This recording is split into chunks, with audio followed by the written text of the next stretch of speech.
Hey everyone, it's Justin. Thank you so much for joining us on yet another episode of the Voices for Voices TV show and podcast.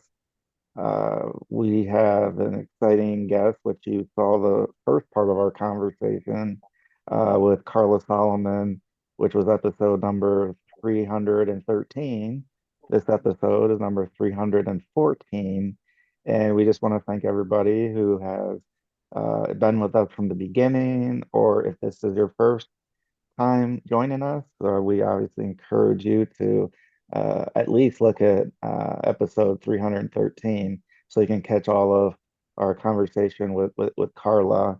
And we have a variety of guests. We cover a variety of topics, and it's all in the hope of helping people understand that they're not alone, that other people have gone through somewhat similar potentially in one way or another, and that it's okay to uh, be empowered as a person to get through things, no matter how hard they may seem, and to find, and we're going to talk about faith. So for us, faith is a huge part of how we're able to get through just all life's challenges, the ups and the downs, all the hurdles and roadblocks and everything that comes with it.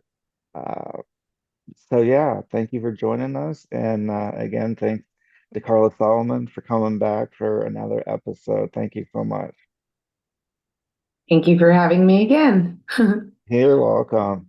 Uh, Maybe we can pick things up on how and when faith and that walk kind of started with you, and then we'll work our way, obviously, up to current state and the advocacy work and all the great things that people can find out and hopefully help you out.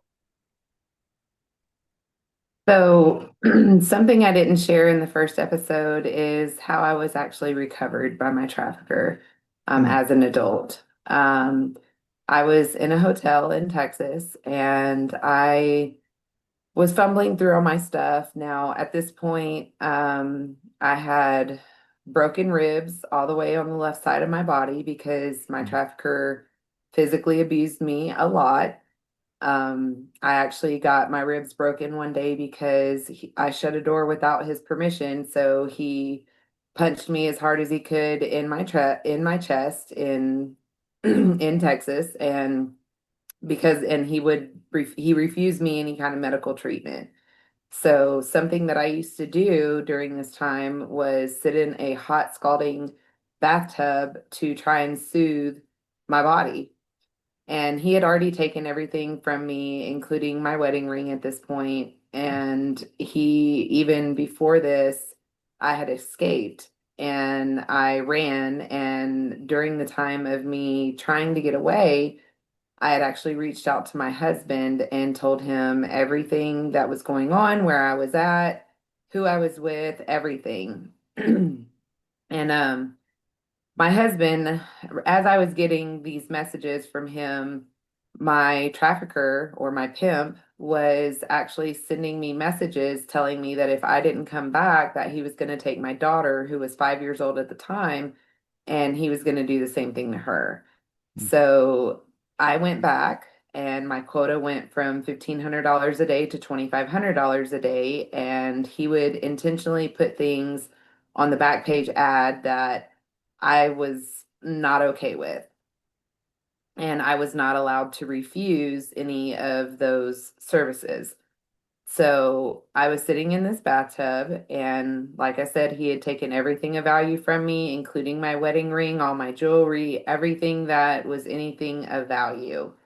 And somehow I found this cross that I never take off. I'd actually bought it for my husband as an anniversary present years previous to this. And I found this in my stuff somehow. I don't know how it got there, cannot explain it. There is no explanation for it, but it was there. And I was sitting in the bathtub, fumbling through all my stuff and kind of taking inventory of what I had that was mine. And I found the cross, and I remembered this night that I had actually my daughter had a nightmare. And I put Daddy's cross around her neck and I told her, "Baby, when God is with you, no evil can come against you." And she slept soundly the rest of the night. And when I found that cross, I remembered that moment and I shed a quiet tear because I didn't want to hear him to hear me from in the hotel room. And I basically looked up at the ceiling and I told God, I was like, I can't take this anymore. And a couple of days later, I was recovered by DPS. They basically raided the hotel. They found me, and it took an officer getting in front of my face, asking me, "Are you Karla Solomon?" for me to realize that I wasn't the name that my trafficker called me, which was Alexia, because that was what was on those ads, Alexia, the Australian princess, and I'm obviously not Australian. But that's what it took for me to kind of snap out of that autopilot mindset.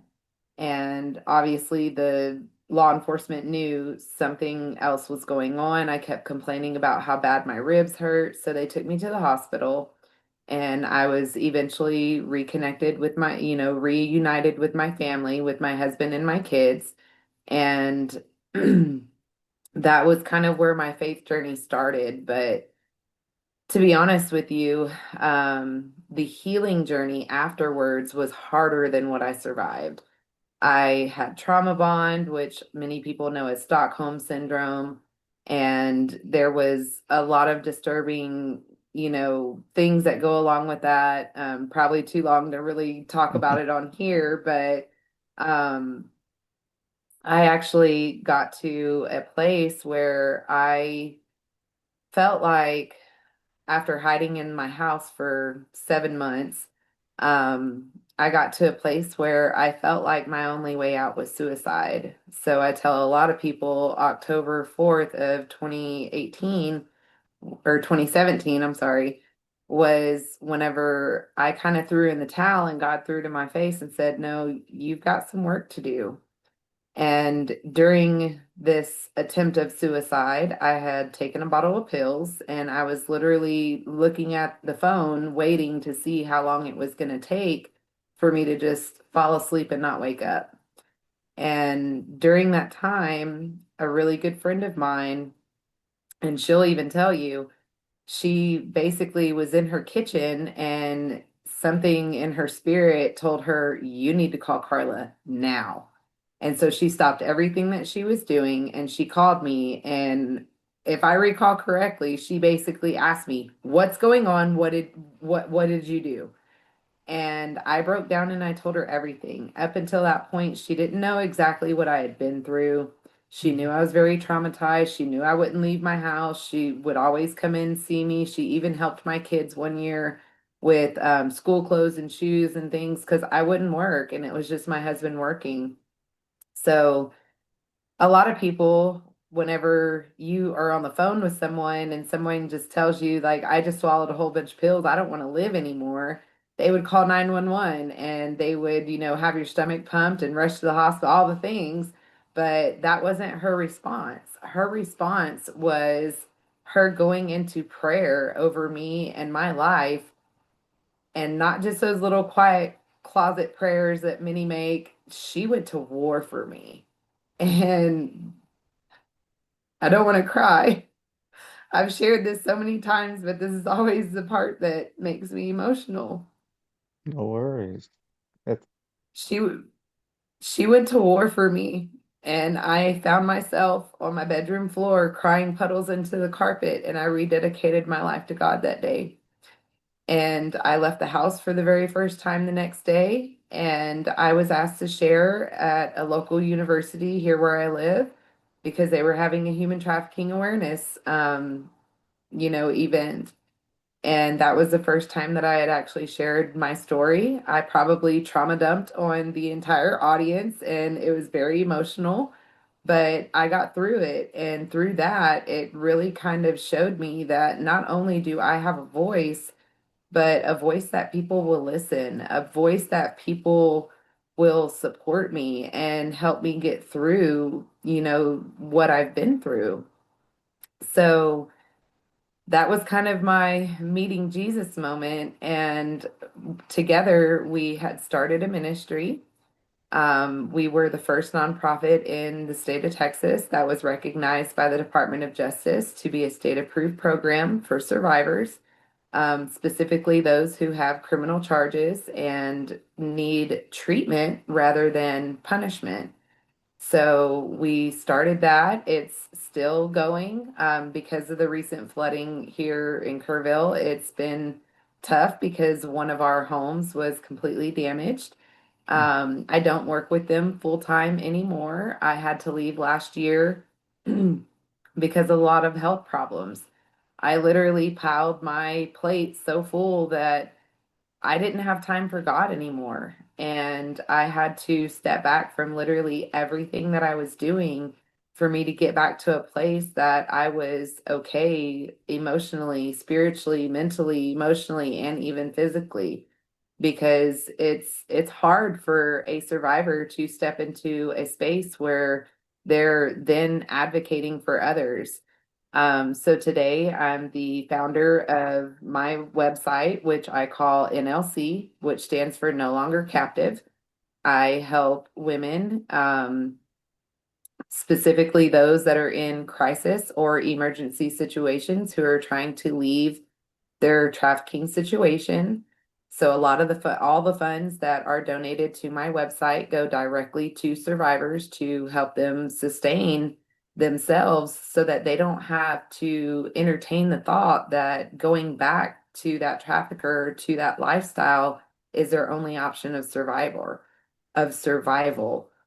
Um, I am still a consultant and work with Mercy Gate Ministries, which is an amazing program for women 18 and older. Oh gosh, I'm a mandatory continuing education, legal education sponsor for the State Bar of Texas. I am also recognized as a court certified expert in from the State Bar of Texas. So not only have I walked with other survivors through testifying against their trafficker, but I also work as an expert in my field or in the human trafficking field to be an expert called to the stand to give clarity to the jury about survivors and not self-identifying as one. My first case was in Waco that I did that for, and the guy got 249 years sentenced to him for what he did, and there was four victims in that case, and none of them identified as a victim because not many people understand and know exactly what trafficking is. It does not look like the movie Taken. It does not look like the movie Sound of Freedom, although that was actually based off of a single sexual assault event, but turned into a trafficking movie. Um, but it doesn't always look like that. A lot of times it's way more complex. I'm a council member for the Human Trafficking Survivor Leader Council for the state of Texas for the governor's office. So we help a lot with like legislation and things that are being passed in Texas. A lot of the legislation that is about human trafficking, we have had a hand in because I've been a founding member of that council since 2019. So we've been through three legislative sessions that have passed laws that have to do with trafficking, and still doing a lot of work in that area. But I mean, I've done a lot of things. One of my favorite things to do is I partner heavily with law enforcement. And that's amazing because, I've been picked up by law enforcement multiple times. I'm a two-time prison. I've been to prison twice. I have 7 felonies on my record. And today I am accredited by the state to teach law enforcement, judicial officials, service providers, schools and school districts, and even more. So it's been really, really cool to watch the Lord work through my life and my story and the things that I've been through because Romans 8:28 is one of my favorite scriptures that he turns all things to good for those who love him, for who are called according to his purpose. And I have it actually tattooed on my chest because that is just a testament of my life. And I want to continue doing the work that I do because I know that it can and will continue to help so many. I've walked along hundreds of survivors, women and children, walk through the trial process. There's one in particular that comes to mind that she's like a second daughter to me. I walked with her through two trials that ended in life sentences for both men who abused her. And, she was placed in placement and she ran away from placement and she was actually trafficked during that time. And that really kind of opened my eyes that it's not about just walking with the survivor themselves, but also with their families, because her mom was not in a good place either. Her mom has been through a lot of stuff too. So it's really about, being there for the entire family so that at the end they can be reunited, because every time she would run away from placement or homes or wherever she was placed, she would always tell me, Karla, I just want to go home to my mom. Mhm. And I totally understood that, and so we had to help her mom get to a place that she was mentally, emotionally okay and sober and all the things, and help her get custody of her child back, which that did happen. And so she, in particular, was able to return to her mom and go all throughout high school and experience all the things that kids should be able to experience: prom, homecoming, having boyfriends and all the things, for her, to actually, she's now 18 and, living a very good life. And obviously, we all have struggles and we all have, the ups and downs and everything in between. But, for the most part, that is definitely a success story. So that's really that's me. I mean, I Mhm. try to lean on the Lord for his understanding and his leading, not my own. I Mhm. don't try to jump into things without his green light saying, Mhm. yes, Karla, you can do this.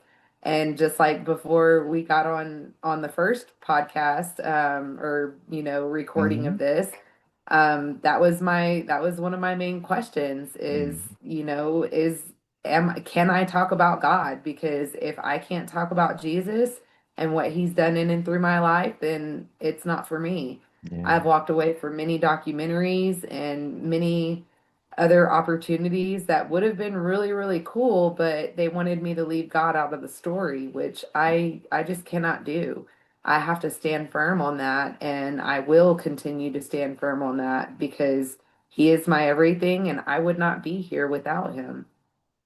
That's just so incredible. That's well, one of the questions I was going to ask you, like, what's the fuel that keeps you going? The Lord, it keeps you going, and I would, I'm gathering, when you're helping people, whether it's for money or not, that that is part of it. And I think that's one of the parts that I'm working through, and uh of, everybody wants to look at numbers. They want to look at how many downloads, how many followers you have, all these things, and oh, you're not making a difference, or whatever that may be. And Yep. it and it's the stories and the feedback where somebody does reach out and you get some kind of feedback, and it's like, this is why. Like, it might not come every day, and it might come in varying degrees.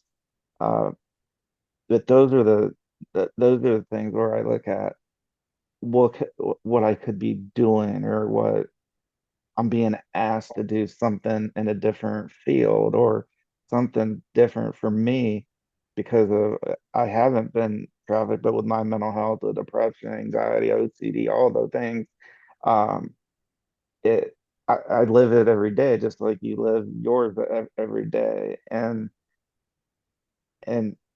I just feel like, well, I'm just being myself and sharing about myself, and talking to people that are just being themselves, that, whether it's a high profile person or not, it doesn't matter. As long as the person is sharing their own story and it is their truth to them, then people can judge all they want. But I've gotten past that myself, which is so hard to do because it's that whole comparison of like, well, what are my competitors doing, or what am I not doing, or what can I do better, or the numbers, or whatever it may be. And uh, that's been the God for me has been that I mean, he's filled in the void always. There's just been times where I've fallen away and then come back and fall away and come back. But when I'm there and he's there and I accept it, then it it kind of fills that a little bit of that emotional bond. And then uh, just talking and hearing you speak and get into the goosebumps as you're talking about all the things that I don't want to say you rattled off, but you're quite an extensive list of the things that you do. And if somebody would ask you 10, 15, 20 years, Karla, is it what you think, like, where do you see yourself? And it's like, oh yeah, I see myself doing this, and this. And that's where kind of like where I'm at. Like, if it was 20 years ago for me, I would have said I would never come to grips with my mental health. I would maybe get to that point of, is life for me, and that. Um, but with you in October of 2017 and me in November of 2017, kind of hitting that rock bottom, and then just starting that trajectory of, all right, it's still a journey, even today. There's still good days and there's still really crappy days, and the Yeah. only person that knows that is you and I, and the individuals of, how we're feeling. It's not always a cut or a sprained ankle. You can see that there's there's just a lot with our minds, and a lot of things that people say, and then that we go check it out, and then and then we go, oh man, how did I get myself in this situation? And for you to be here as not even just a survivor, just like an advocate, just a human being that, like you said, I testify at trials, I'm accredited, I work with law enforcement, I have a record, and yet they still want to work with me because of the work I do and because of how passionate and how you've really taken, not that you haven't taken control of your life, but you're really taking that control of saying, here's where I'm going, and if it's in this lane or lane, then I'm good with it. And like you said, if you can't talk about God and your walk, then that's not in your lane. So it's an easy thing for you to say, okay, well, thanks, but no thanks. And I think that's important that people can feel comfortable talking about their faith. If that's something that's important to them, they should by all means say it. Don't worry about, people are going to judge no matter what, no matter how popular celebrity or anybody is. There's still always going to be people they don't like them. They might not like their music. They might not like their work or what have you. So for us, it's like it's gotta. I say that if we look ourselves in the mirror and say, like, am I doing what I feel that God is having me do? It may be a little bit, I would say, it's alternative, or, you know, not the 9 to 5 as is pictured in many jobs and careers, and nothing against that. Uh, and I think that's sometimes it's hard for people to, if they're not in that mindset, it's hard for somebody to have that kind of entrepreneurial, like, hey, I can adapt, I can do this. And if I get a call or get an email, I'm gonna at least check it out. I'm not gonna just turn away of, a potential opportunity. Uh, and and those are things that I'm going through, and I'm sure there's other people watching, listening as well. And it is just powerful to have your voice and your emotions with how you're sharing your voice, and that just makes you even more human because we're not robots. We're humans. We have emotions. We can try to block them and that, but there's times where we have emotions, and sometimes it makes us cry, sometimes it makes us laugh, sometimes it makes us just uh very strong and feeling and what we're doing, that like I'm doing what I was called to do. And so to somebody,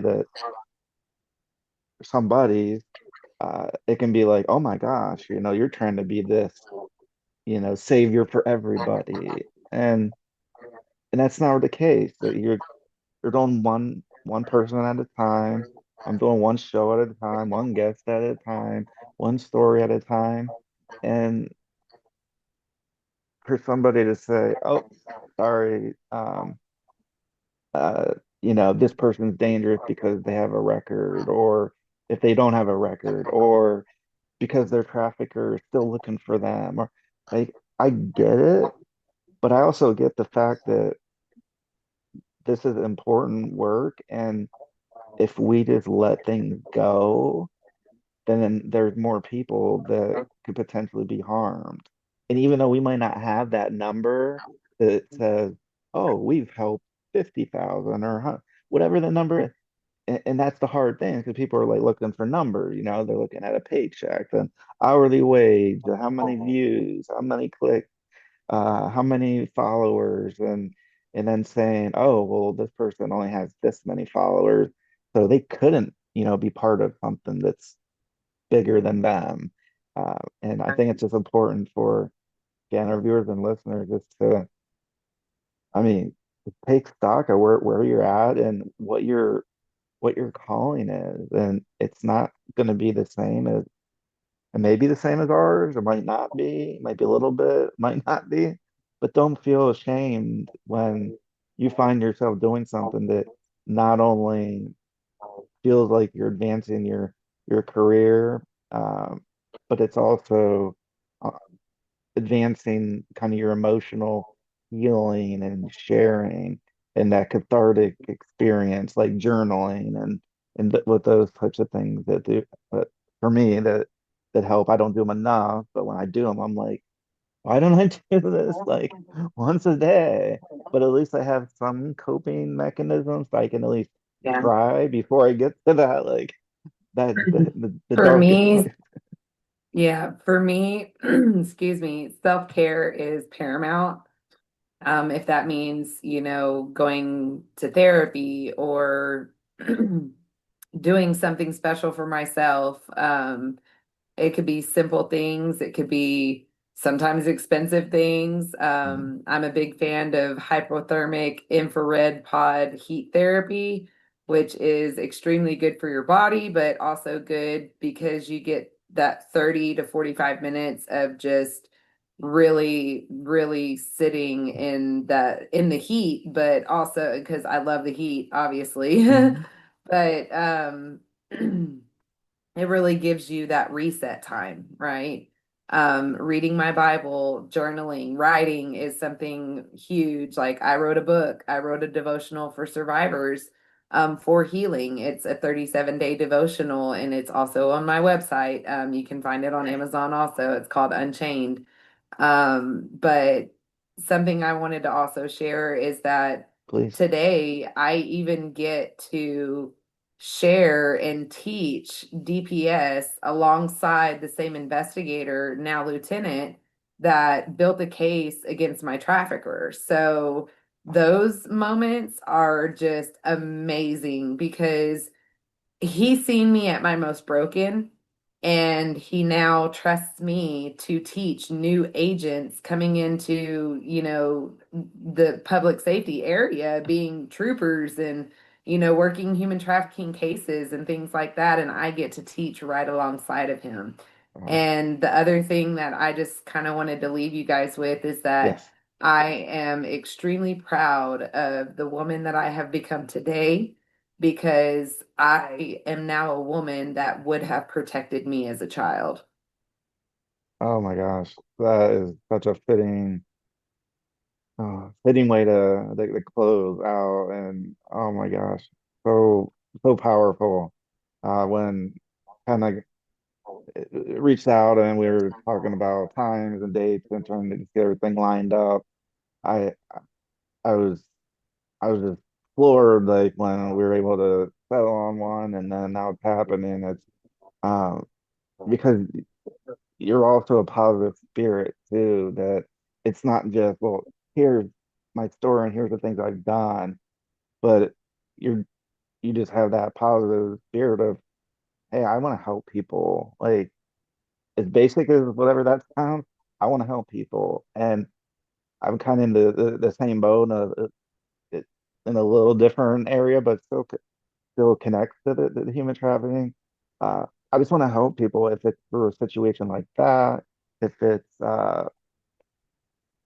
if if they've gone through a tough situation, if they're students and they have exams and they feel stressed, and just to talk about like, yeah, like that's completely normal. It's not, you're not feeling any emotion uh that isn't what it's supposed to be. Like I get nervous even doing these, even though I've done so many of them.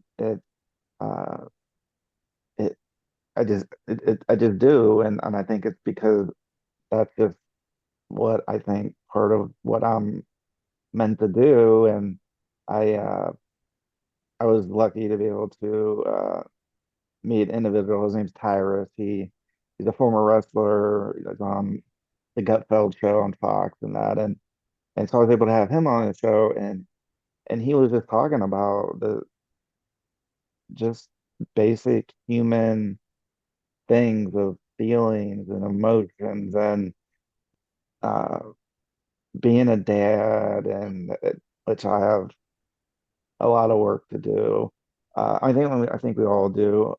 But to hear somebody just be so down to earth and be like, all right, like we want to talk about the numbers, like he's almost got 1 million followers on X, and here he is talking to me. Like, who am I? I'm just we're just some little organization, and he felt it was important enough.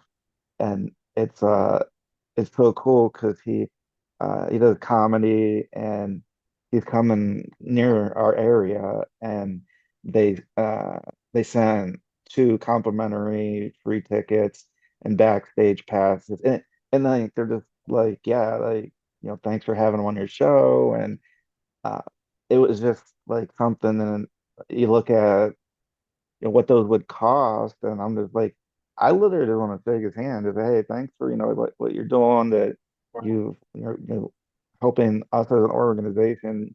Yes, I mean, he'll sometimes repost or follow, I mean, follows, but repost or share some things. I'm like, for him to have the time to do things, uh, then it doesn't matter like at what level we think somebody's so well to do, like, well, they don't have time to help people or to talk to the little person. And that just showed me like a lot of humbleness of swallowing my pride, and one thing at a time. And and if we feel like this is what we're being called to do, then then I think that's what we're called to do, and then we should follow in that path. Can you just recite that last line again as we end? Because I love the last tagline to that. Oh, that I have now become a woman that would have protected me as a child. Amen. Thank you so much, Karla Solomon, for joining us on 2 episodes of our show. You're an Definitely. inspiration. You are just a credible person, and thank you for your transparency of, walking back through life and those traumatic times, and to get to where you're at of just being a down to earth person, but you're helping so many people, and I just love being able to have people and that talk about that are just genuinely want to help. That it's not all about the money or other things. That like yeah, that that's important, and uh, gotta find a way for that. But also, what's in our heart and stuff. They say, people can die from a broken heart. Uh, and Definitely. and so it's just so important to follow your dreams, follow what interests you, and uh, don't let other people tell you can't do it. Uh, and just be yourself, as simple as that is. The Karla Solomon, awesome episode 313, part one. Please check it out. Please visit karlasolomon.com with a K to learn more about Karla, her devotional, her book, uh, everything that's going on TikTok, on social media. Just a very upbeat person that talks about some very tough topics, and the world could use a lot more people like yourself. So thank you so much. Thank you for having me. Thanks. You're welcome. And thank you, our viewers, our listeners.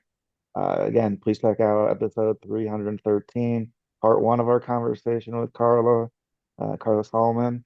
And we just hope that you celebrate the voice in you, and please be a voice for you or somebody in need.